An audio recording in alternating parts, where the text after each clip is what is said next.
തമൂത്തുന്ന ഇല്ലാ വഅൻതും മുസ്ലിമൂൻ. സ്നേഹമുള്ളവരെ, അല്ലാഹു സുബ്ഹാനഹു വ തആല നമ്മെ ഓരോരുത്തരെയും അനുഗ്രഹിക്കുമാറാവട്ടെ. നമ്മുടെ അമലു സ്വാലിഹാത്തുകൾ, നമ്മുടെ ഇബാദത്തുകൾ, നമ്മുടെ പ്രാർത്ഥനകൾ അല്ലാഹു നമ്മിൽ നിന്ന് കബൂൽ ചെയ്യുമാറാവട്ടെ. സഹോദരങ്ങളെ, മനസ്സിന് കിട്ടുന്ന സമാധാനങ്ങളെ കുറിച്ചാണ്, അള്ളാഹുവിനുള്ള നമ്മുടെ സംതൃപ്തമായ മനസ്സിനെ സംബന്ധിച്ചാണ് കഴിഞ്ഞ ദിവസം നമ്മൾ പഠിച്ചു വന്നിരുന്നത്. ആധുനിക തലമുറക്ക് പലപ്പോഴും കിട്ടാതെ പോകുന്നൊരു അമൂല്യമായ ഈമാനിൻ്റെ ബൈ പ്രൊഡക്റ്റായി നമുക്ക് കിട്ടേണ്ടുന്നതാണ് മനസ്സമാധാനം എന്ന് പറയുന്നത്. അല്ലാഹു സുബ്ഹാനഹു വ തആല നമുക്ക് നൽകിയ ഒരുപടി അനുഗ്രഹങ്ങൾ നമ്മളിൽ എല്ലാവരിലും ഉണ്ടെങ്കിലും അത് അനുഭവിക്കാൻ ആവശ്യമായ ഏറ്റവും വലിയൊരു വസ്തു എന്ന് പറയുന്നത് മനസ്സിന്റെ തൃപ്തിയാണ്.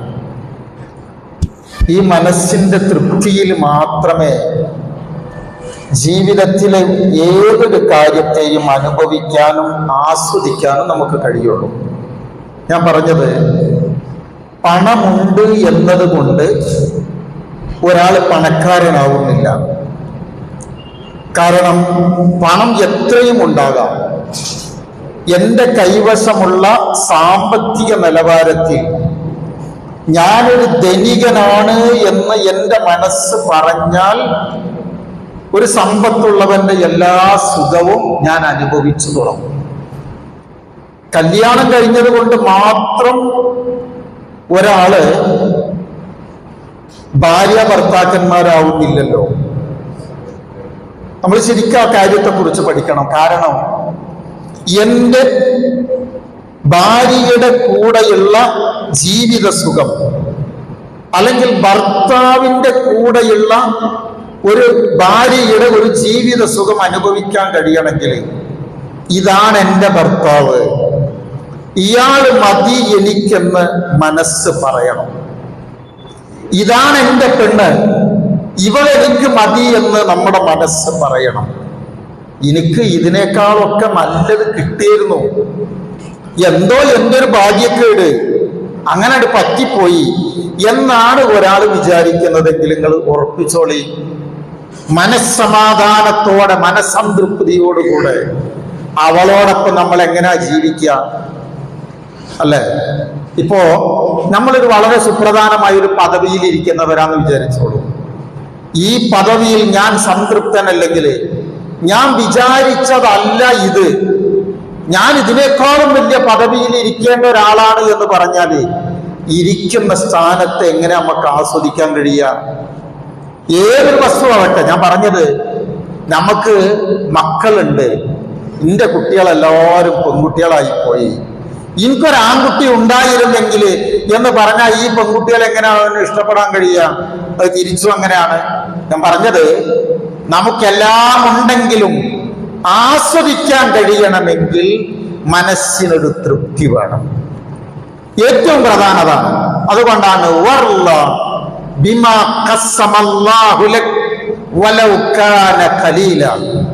നബി സല്ലല്ലാഹു അലൈഹി വസല്ലമയുടെ വളരെ പ്രധാനപ്പെട്ട ഒരു മനഃശാസ്ത്രപരമായി ദീനിന്റെ ഒരു ചികിത്സയാണ് മുത്തുനബിയുടെ വാക്ക.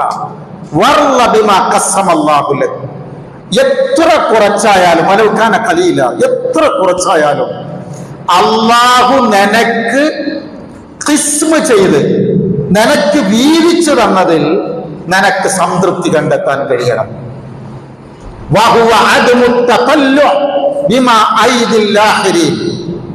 മറ്റൊരാളുടെ കൈകളിലുള്ളതിലേക്ക് എത്തി നോക്കാതിരിക്കുകയും വേണം.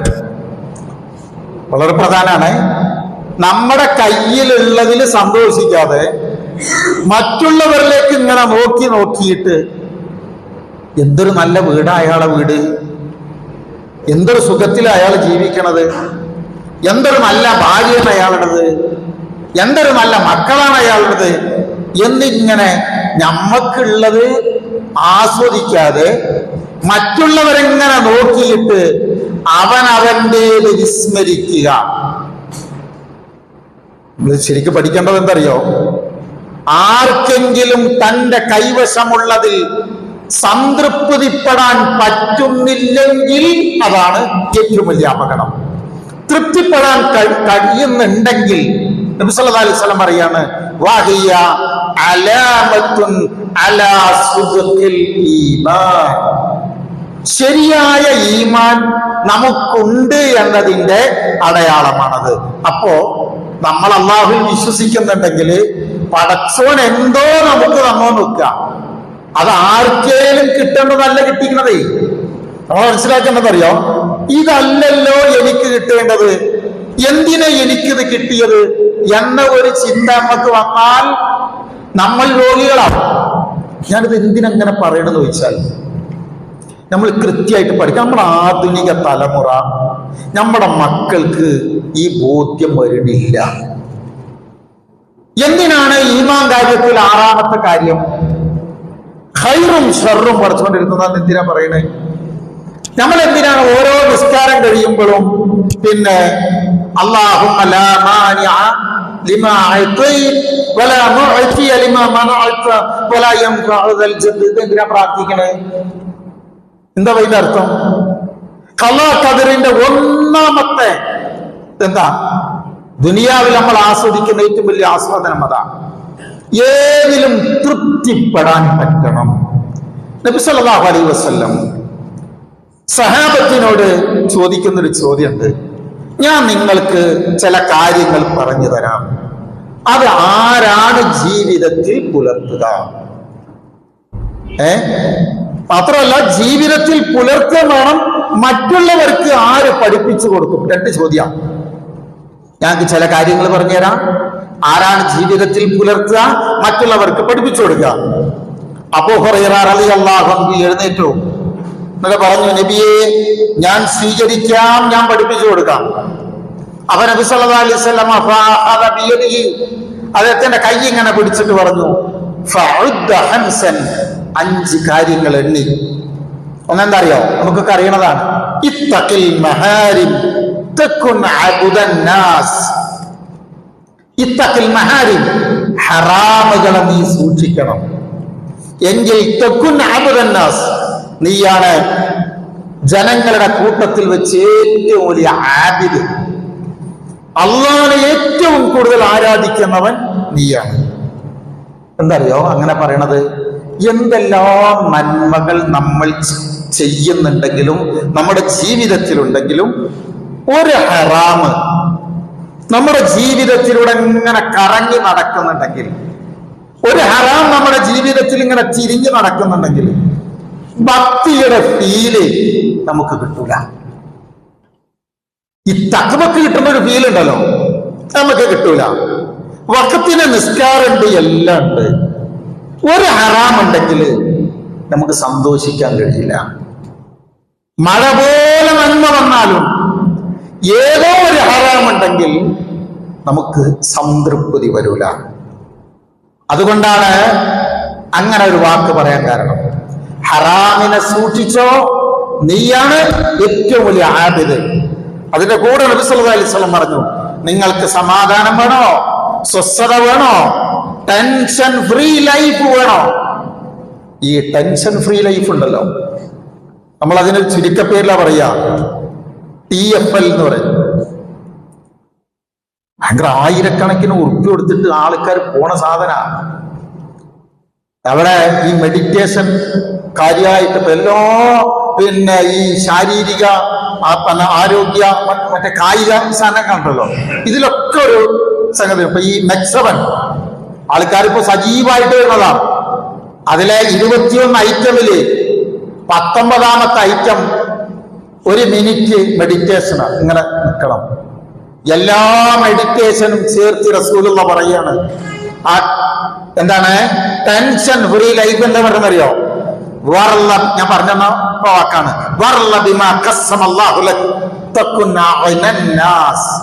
വലിയ എന്ന് പറഞ്ഞാൽ മുതലാളിയാണ്. ആ എന്ന് പറഞ്ഞാൽ ഇതിന്റെ സൂപ്പർലേറ്റീവാണ്. അവന ഏറ്റവും വലിയ ധനികൻ നീയാണ് കേട്ടോ. അള്ള എന്തോ തന്നോ അതിൽ നിനക്ക് സംതൃപ്തി കിട്ടിയാൽ നീയാണ് മുതലാളി എന്ന് പറഞ്ഞു. അള്ള വിധിച്ചത് എനിക്ക് കിട്ടും, വിധിക്കാത്തത് എനിക്ക് കിട്ടൂല. ഈ മനുഷ്യൻ പോയി ആത്മഹത്യ ചെയ്യോ? ഇല്ലല്ലോ. പുതിയ തലമുറയെ നമ്മൾ ഇത് കൃത്യമായി പഠിപ്പിക്കണം. പക്ഷെ വലിയൊരു പ്രശ്നം എന്താന്ന് വെച്ചാൽ നമ്മുടെ മക്കൾ ഇതൊന്നും കേൾക്കുന്നില്ല. വലിയ അപകടത്തിലേക്കാണ് കാര്യങ്ങളെ പോക്ക്. ഇത് കേൾക്കാനുള്ള അവസരം അവർക്കില്ല. ഉള്ള അവസരം മക്കൾ ഉപയോഗപ്പെടുത്തൂല. ഉമർ റളിയല്ലാഹു അൻഹു പറയാണ്, അള്ളാഹു എനിക്കൊരു കാര്യം വിധിച്ചതാണെങ്കിൽ ഞാൻ ഏത് കോട്ട കൊത്തളങ്ങളിലാണെങ്കിലും അത് എന്റെ വായിലെത്തും. അള്ള വിധിച്ചതാണെങ്കിൽ എന്റെ വായിലെത്തും. അല്ലെങ്കിൽ നിന്റെ ചുണ്ടോടടുപ്പിച്ചത് അള്ളാഹു വിധിച്ചിട്ടില്ലെങ്കിൽ നിന്റെ ചുണ്ടിൽ നിന്ന് അള്ളാഹു അത് കൊണ്ടുപോകും. നമ്മളിങ്ങനെ മനസ്സിലുറപ്പിക്കണം. ആന്ധ്രയുടെ ഏതോ ഒരു പാടത്ത് ഉൽപ്പാദിപ്പിക്കപ്പെടുന്ന ഒരു അരിമണി നമ്മുടെ പേരിൽ അള്ളാഹു അവിടെ റിക്കാർഡിൽ വെച്ചിട്ടുണ്ടെങ്കിൽ അത് ഇവിടെ വരും, ചാക്കിലാവും, അത് ഇവിടെ എത്തും, നമ്മളത് തിന്നും, നമ്മുടെ വീട്ടിലെത്തും. ഇത് അള്ളാന്റെ കളയാണ്. അതാണ് ഇമാം ഷാഫിഈ റഹിമഹുല്ലാ, ഷാഫി ഇമാമിന്റെ ഒരു ബൈത്തുണ്ട്. ഒരു 10-25 വരി ഉണ്ടത്. അത് നമ്മൾ ഇരുന്നിങ്ങനെ വായിച്ചാണ്ടല്ലോ എന്തോ ഒരു രസം അറിയാം. ആ പാട്ടൊന്ന് ഭയങ്കര രസ. ആ പാട്ടിൽ അദ്ദേഹം പറയുന്നൊരു പ്രധാന വരിയുണ്ട്. ഇദാ മാ കുൻത ദാ ഖൽബിൻ കനൂഅൻ വഅൻത വമാലികുദ് ദുനിയാ സവാഉ. ഇദാ മാ കുൻത ദാ ഖൽബിൻ കനൂഅൻ, ഒരു സംതൃപ്തമായ മനസ്സ് നിനക്കുണ്ടെങ്കിൽ വഅൻത വമാലികുദ് ദുനിയാ സവാഉ, നീയും ഈ നാട്ടിലെ ഏറ്റവും വലിയ രാജാവും സമമാണ്. ബയാൻ നമ്മൾ അധികം തരുന്നില്ല, നിങ്ങൾ ഇങ്ങനെ ആലോചിച്ച് നോക്കി. അതിൽ നബി സല്ലല്ലാഹു അലൈഹി വസല്ലം ഒരു വാക്ക് പറയുന്നുണ്ട്, ഹലുമ്മു ഇലയ്യ, നിങ്ങളെല്ലാരും എന്റെ അടുത്തേക്ക് വരി. അങ്ങനെ ഫഅഖ്ബലു ഇലൈഹി വജലസു, നബിന്റെ അടുക്കൽ എല്ലാവരും ചെന്നിരുന്ന് അവരെ സ്വീകരിച്ചിരുത്തി. ഹാദാ റസൂലു റബ്ബിൽ ആലമീൻ ജിബ്രീലു നഫസ ഫീ റൗഇ. ഇത് പറഞ്ഞിട്ട് എന്താണെന്നറിയോ, ഇപ്പോ അള്ളാഹുവിന്റെ ദൂതൻ എന്റെ അടുക്കൽ ആര് വന്നു? ജിബ്രീൽ വന്ന് എനിക്ക് പറഞ്ഞു തന്നൊരു കാര്യമാണ് പറഞ്ഞിട്ട് പറഞ്ഞിരാണ്, ഇന്നഹു ലാ തമൂതു നഫ്സുൻ ഹത്താ തസ്തക്മില റിസ്ഖഹാ വഇൻ നബ്തഅ അലൈഹാ. അല്ലാഹു നമുക്ക് നിശ്ചയിച്ചിട്ടുള്ള ഒരു റിസ്ക് അത് നമുക്ക് ജീവിതത്തിൽ അനുഭവിക്കാതെ സമ്പൂർണമായി കിട്ടാതെ നമ്മൾ പോകൂല, എത്ര വൈകിയാലും. ഫത്തഖുല്ലാഹ്, അവിടെ നിങ്ങൾ അള്ളാഹനെ സൂക്ഷിക്കണം. വഅജ്മിലു ഫിത്തലബി, നിങ്ങൾ ജീവിത വിഭവങ്ങൾ അന്വേഷിക്കുന്നത് മനോഹരമാക്കണം. റിസ്ക് എത്ര വൈകിയാലും നിങ്ങൾക്ക് കിട്ടാതിരിക്കില്ല. ആ റിസ്ക് അന്വേഷിക്കുന്നിടത്ത് നിങ്ങൾ ഹറാം ചെയ്യരുത്. കാരണം നമുക്ക് വിധിച്ചത് നമുക്ക് കിട്ടിയിരിക്കും. ഞങ്ങൾക്കൊരു കഥ അതിൽ പറഞ്ഞു തന്നിട്ടുണ്ട്. അലി റളിയല്ലാഹു അൻഹു ഖലീഫയായിരിക്കെ അദ്ദേഹം ദമസ്കസിൽ യാത്ര ചെയ്യാം, ദിമഷ്ക്. അങ്ങനെ അവിടെ ഒരു സ്രാമ്പിയ കണ്ടു. സ്രാമ്പിയ പല നാട്ടിലും പല പേരാണ് പറയുക. എന്നുവെച്ചാല് നിസ്കാരപ്പള്ളി, ഒഴിഞ്ഞൊരു സ്ഥലത്ത് നമസ്കാരപ്പള്ളി കണ്ടപ്പോ അലി റളിയല്ലാഹു അൻഹു വളരെ ചെറുപ്പം മുതൽ തന്നെ കുതിരയുടെ പുറത്ത് മാത്രമേ യാത്രയുള്ളൂ. ഭയങ്കര കുതിര പടയാളിയാണ്. അവ കുതിര ഉണ്ട്, കുതിരനെ അഴിച്ചു നിർത്തി. അപ്പൊ എവിടെയും കെട്ടാനുള്ള സ്ഥലം കാണാനില്ല. അപ്പൊ അപ്പുറത്തൊരു ചെക്കൻ നിൽക്കുന്നുണ്ട്. ആ ചെക്കനെ വിളിച്ചിട്ട് പറഞ്ഞു, മനത്തിനൊന്ന് പിടിക്കണം. മൂപ്പര് ഒന്നൊക്കെ ഉണ്ടാക്കി 2 റക്അത്ത് നിസ്കരിച്ച് തിരിച്ചു വന്നു നോക്കിയപ്പോ കുതിരനെയും കാണാനില്ല, ചെക്കനെയും കാണാനില്ല. പള്ളിയിൽ നിന്ന് ഇയാൾ ഇറങ്ങുമ്പോ പോക്കറ്റിൽ നിന്ന് ഒരു ദിർഹം എടുത്തിട്ട് ഇറങ്ങി വരുന്നത് ഇവൻക്ക് സമ്മാനം കൊടുക്കാൻ. പടച്ചോനെ എവിടെ കുതിര എന്നൊക്കെ നോക്കിയപ്പോ കുതിര അപ്പുറത്ത് നിൽക്കുന്നുണ്ട്, അതിന്റെ കടിഞ്ഞ ഇല്ല. അപ്പൊ കുതിരന്റെ അടുത്ത് പോയി കുതിരനെ അങ്ങനെ പിടിച്ചിരുത്തിയിട്ട് ഒരാളെ കണ്ടു. അയാളോട് പറഞ്ഞ് ഈ 1 ദിർഹം കയ്യിൽ കൊടുത്തിട്ട് പറഞ്ഞു, അങ്ങാടിയിൽ നിന്ന് എവിടുന്നെങ്കിലും, അയാൾക്ക് മനസ്സിലായി ഇത് ഖലീഫയാണ്, മനസ്സിലായ ഉടനെ അങ്ങാടിയിൽ നിന്ന് എവിടുന്നെങ്കിലും പിന്നെ ഒരു കടിഞ്ഞാൻ വാങ്ങി വരാൻ പറഞ്ഞ് ഈ ദിർഹം കയ്യിൽ കൊടുത്തു. ഈ പിന്നെ ഇയാള് റോട്ടിൽ പോയി കുറച്ച് കഴിഞ്ഞപ്പോ ഒരു കടിഞ്ഞാണുമായിട്ട് വന്ന് കടിഞ്ഞാൻ കയ്യിൽ കൊടുത്തു. അപ്പൊ അലി റളിയല്ലാഹു അൻഹു പറഞ്ഞു, ഇത് എന്റെ കുതിരയുടെ കടിഞ്ഞാൻ തന്നെയാണല്ലോ. എന്നിട്ട് ഈ കഥ മുഹദ്ദിസീങ്ങൾ അങ്ങനെ നിർത്തുക. അവർ പറഞ്ഞതെന്തറിയോ, ചരിത്രകാരന്മാർ അതിൽ രേഖപ്പെടുത്തുന്നത്, ഇങ്ങനെ ചില മനുഷ്യരുണ്ട്, ഈ ചെക്കന് 1 മിനിറ്റ് നിന്നിരുന്നെങ്കിൽ ഇപ്പൊ അവൻ സമ്പാദിച്ചത് എങ്ങനെ? ഹറാമാണ്. ഈ ഹറാം എങ്ങനെ കിട്ടിയിരുന്നു? ഹലാലായിട്ട് കിട്ടിയിരുന്നു. പക്ഷെ അവന് ഹലാലാകാൻ വേണ്ടി സമാധാനമല്ല. അലി റളിയല്ലാഹു അൻഹു അന്വേഷിക്കാനൊന്നും പോയില്ല, ചരിത്രമൊന്നും പറയില്ല. അതെന്താ വെച്ചാൽ ഹലാലായി കിട്ടേണ്ടത് പോലും ഹറാമായി സമ്പാദിക്കുന്ന ചില മനുഷ്യരുണ്ട്. നിങ്ങൾ ധൃതി കാണിക്കരുതേ എന്നാണ് പറയണത്. എന്തിലും നമുക്ക് പലതിലും തൃപ്തി വരാത്ത എന്തുകൊണ്ടറിയോ? ഞാൻ വിചാരിച്ചത് പോലെയായില്ല, ഞാൻ ഇങ്ങനെ അല്ലായിരുന്നു വിചാരിച്ചത്, ഞാൻ ഇങ്ങനെയാണ് വിചാരിച്ചത്. അതാണ് നമ്മുടെ ടെൻഷൻ. നമ്മൾ വിചാരിച്ചതാ ദുനിയാവിൽ നടക്കുന്നത്? നമ്മൾ വിചാരിച്ചതാണോ പിന്നെ ജനിക്കണമെന്ന്? നമ്മൾ വിചാരിച്ചാൽ നമ്മളൊപ്പം ഇയാളാകണമെന്ന്, ഉമ്മ ഇയാളാവണമെന്ന്, ഇങ്ങനെ സാഹചര്യം ഇങ്ങനെ ആവണമെന്ന് ഒന്നല്ലല്ലോ. പിന്നെ എന്തിനാ ഇതിൽ മാത്രം അങ്ങനെ വിചാരിക്കണേ?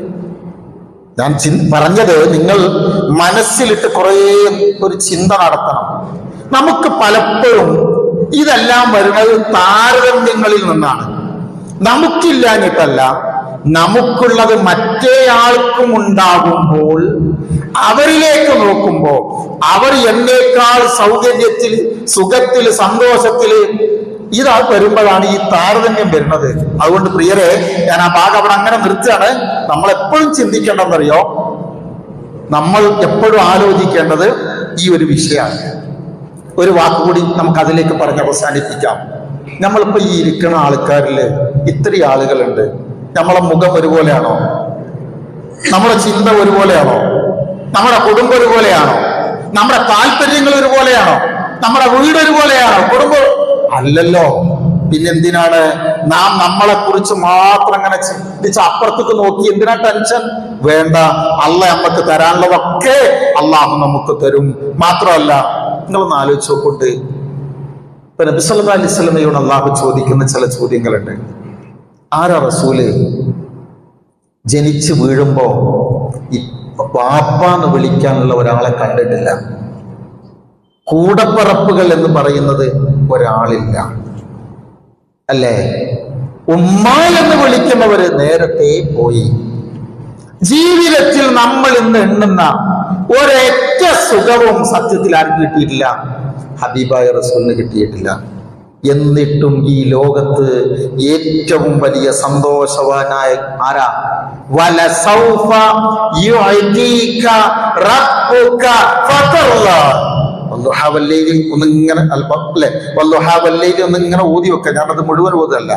ഇനി നിങ്ങൾ ഫലസ്തീനിലേക്കൊക്കെ ഒന്ന് നോക്കി, ആ മക്കളൊക്കെ അനുഭവിക്കുന്ന പ്രശ്നങ്ങൾ, എന്നിട്ടും അവരുടെ മനസ്സ് എത്ര ബലമാണ്.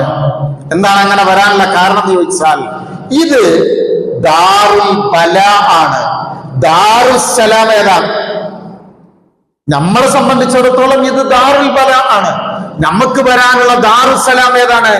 അത് വരാനിരിക്കുന്നേ ഉള്ളൂ. ആ ഒരൊറ്റ ബോധ്യം നമുക്ക് വന്നാൽ എല്ലാം ശരിയാവും. അതുകൊണ്ട് നമ്മൾ വീണ്ടും ആലോചിക്കുക,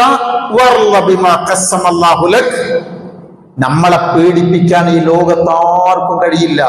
കാരണം നമുക്ക് അല്ലാഹു തന്നതിൽ സംതൃപ്തി കാണുന്നവരാണ് നമ്മൾ എന്നുള്ളതാണ്. അതുകൊണ്ട് തന്നെ സഹോദരങ്ങളെ, ഇനി നമ്മൾ വേറൊരു കാര്യം കൂടി ഈ ഭാഗത്തേക്ക് മനസ്സിലാക്കേണ്ടതെന്ന് വെച്ചാൽ, ഈ അസംതൃപ്തി ജീവിതത്തിൽ വരാതിരിക്കാൻ ഒരു കാര്യം കൂടി ശ്രദ്ധിക്കുക. ജീവിതത്തിൽ ദീനനുസരിച്ച് ജീവിക്കാൻ സൗകര്യം കിട്ടുക എന്നതാണ് ഏറ്റവും പ്രധാനം. ഇപ്പോ നമുക്ക് ജോലി, നമ്മുടെ ജോലി ദീനിനെതിരല്ല. നമ്മൾ താമസിക്കുന്ന സ്ഥലം ദീനിന് അനുകൂലമാണ്. എനിക്ക് പള്ളിയിൽ പോവാൻ തിരിച്ചു വരാൻ പറ്റും. നമ്മളാണ് ലോകത്തെ ഏറ്റവും ഭാഗ്യവാനും സംതൃപ്തനും. എന്റെ പെണ്ണിന് സ്വത്തില്ല, പണമില്ല, അനന്തരാവകാശം എനിക്ക് കിട്ടാനൊന്നുമില്ല, പക്ഷേ അവൾ നല്ല സ്വഭാവമുള്ളവനാണ്, ദീനുള്ള പെണ്ണാണ്. സംതൃപ്തി കിട്ടിയില്ലേ? തിരിച്ചുങ്ങളൊന്ന് ആലോചിച്ച് നോക്കി. എന്റെ ഭർത്താവ് വലിയ വലിയ ഉദ്യോഗമുള്ള ഒരാളൊന്നുമല്ല, അത്ര ഭംഗിയൊന്നുമില്ല, അറിയപ്പെടുന്ന ആളല്ല, പക്ഷെ അച്ചടക്കമുള്ള ആളാണ്, നല്ല ബോധമുള്ള ഒരാളാണ്. പോരെ? ദീനുണ്ട്, സംതൃപ്തിയായില്ലേ? ദീനുണ്ടോ?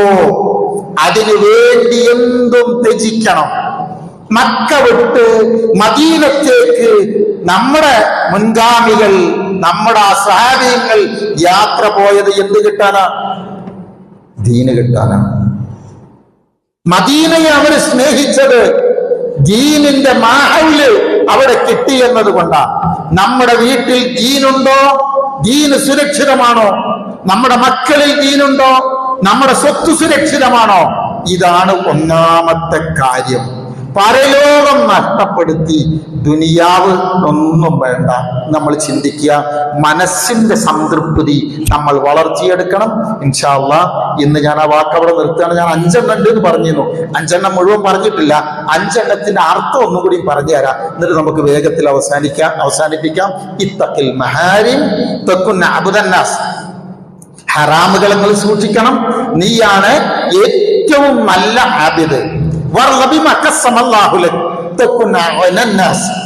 അള്ളാഹു തന്നതിൽ നീ തൃപ്തിപ്പെട്ടാൽ നീയാണ് ഏറ്റവും വലിയ ധനികൻ. കൂടെ വസിക്കുന്നവരോട് നല്ല നിലയിൽ പെരുമാറുക, നീ മുഅ്മിനാകും. നിനക്കിഷ്ടപ്പെടുന്നത് നിന്റെ സഹോദരങ്ങൾക്കും ഇഷ്ടപ്പെടുന്ന മനസ്സ് നേടിയാൽ തകുൻ മുസ്ലിമൻ, നീ മുസ്ലിമാകും. വലാ തുക്സിരില്ലാഹ്, ചിരി അധികരിപ്പിക്കരുത്. ഫഇന്ന കസറത്തല്ലാഹി തുമീതുൽ ഖൽബ്, വല്ലാതെ ചിരി കൂടിയാൽ മനസ്സ് കടുത്തു പോകും. അതുകൊണ്ട് ആനന്ദങ്ങളും പരിധി വിട്ട അർമാദിപ്പുകളും സൂക്ഷിക്കണം. എന്തൊരു നല്ല വാക്കുകളാണ്. അതുകൊണ്ട് മനസ്സിന്റെ തൃപ്തി അതാണ് പ്രധാനം. അള്ളാഹുവോട് എപ്പോഴും നമ്മൾ ചോദിക്കേണ്ടത് എന്താണ്? അല്ലാഹുമ്മ ഖന്നിഇനി ബിമാ റസഖ്തനി വബാരിക് ലി ഫീമാ അതൈതനി. പ്രാർത്ഥന കേട്ടിട്ടില്ലേ? അത് പറഞ്ഞു നിർത്താം നമുക്ക്. അല്ലാഹുമ്മ, അല്ലാഹുവേ, ഖന്നിഇനി, നീ എനിക്ക് തൃപ്തി തരയണമേ. ബിമാ റസഖ്തനി, നീ എനിക്ക് തന്നതിലെന്തും അതിൽ തൃപ്തി തരണം. വബാരിക് ലി ഫീമാ അതൈതനി, നീ എനിക്ക് തന്നതിലെല്ലാം എനിക്ക് സംതൃപ്തിയും തരണം, അല്ല ബർക്കത്തിനെയും തരണം. അല്ലാഹുമ്മ ഖന്നിഇനി ബിമാ റസഖ്തനി വബാരിക് ലി ഫീമാ അതൈതനി. ഒന്ന് ചൊല്ലി നോക്കി. അല്ലാഹുമ്മ, അല്ലാഹുവേ, ഖന്നിഇനി, ഖന്നഅ എന്ന് പറഞ്ഞാൽ ഉള്ളതിൽ തൃപ്തിപ്പെടുകയാണ്. ഖന്നിഇനി ബിമാ റസഖ്തനി, നീ എനിക്ക് തന്നതിലെല്ലാം നീ എനിക്ക് ഖനാഅത്ത് തരണം, ഉള്ളതിൽ തൃപ്തി തരണം. വബാരിക് ലി ഫീമാ അതൈതനി, നീ എനിക്ക് തന്നതിലെല്ലാം എനിക്ക് ബർക്കത്തിനെയും തരണം. കുറെ ഉണ്ടാവുക എന്നുള്ളതല്ല, ഉള്ളതിൽ നമ്മൾ ബർക്കത്തിനെ ചോദിക്കുക. നമ്മൾ ഒരു കാലത്തും പരാജയപ്പെടില്ല. അല്ലാഹു റബ്ബുൽ ഇസ്സത്ത് സംതൃപ്തമായ മനസ്സുള്ള നല്ല മുഅ്മിനീങ്ങളിൽ നമ്മെ ഓരോരുത്തരെയും ഉൾപ്പെടുത്തി അനുഗ്രഹിക്കുകയും തൃപ്തിപ്പെടുകയും ചെയ്യുമാറാവട്ടെ. വസല്ലല്ലാഹു തആല വസല്ലമ അലാ ഖൈരി ഖൽഖിഹി നബിയിന മുഹമ്മദിൻ വഅലാ ആലിഹി വസഹ്ബിഹി അജ്മഈൻ. വസ്സലാമു അലൽ മുർസലീന വൽഹംദുലില്ലാഹി റബ്ബിൽ ആലമീൻ. അസ്സലാമു അലൈക്കും വറഹ്മത്തുള്ളാഹി വബറകാതുഹു.